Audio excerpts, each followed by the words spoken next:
It was an act of violence that rocked two Kelowna families, both of them blaming the system. The victim is this woman, still in tears from the December 30th episode. The suspect lives here, next door to the victim in a quiet Glenmore neighborhood. Quiet until the suspect, off his meds from his mental illness, came knocking with trouble on his mind. He came to my door and knocked on it, and I opened it, and I recognized his face, that he is the guy from next door, and I just had a feeling. And I told him, he asked me, what do I do for fun? And what do I do in my spare time? And I told him, like, I have a friend over, I can't talk right now. And I went to go close it, and he pushed it back at me. Armed with a knife, the suspect wasn't taking no for an answer, determined to get in. He started smashing out my windows with the baseball bat, and he started screaming at me, I'm gonna kill you, you should have let me in your house.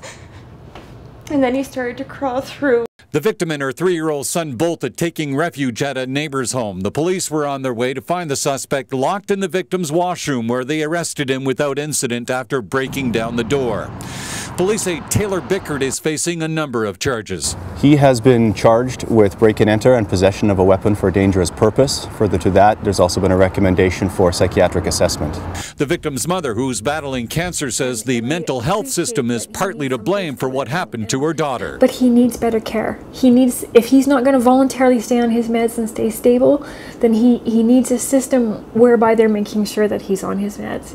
Bickert's parents were at the Kelowna courthouse to check on the status of their son. They say they sympathize with the victims of this episode, but they say it's the system, particularly the Privacy Act, that is at fault here.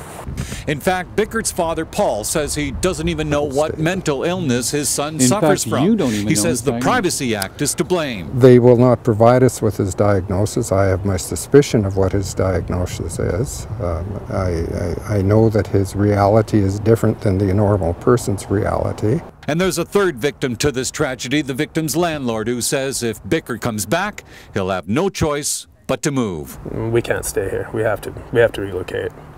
I don't know about the rest of the neighborhood, but I know it's not going to work out. Kelly Hayes, Kelowna.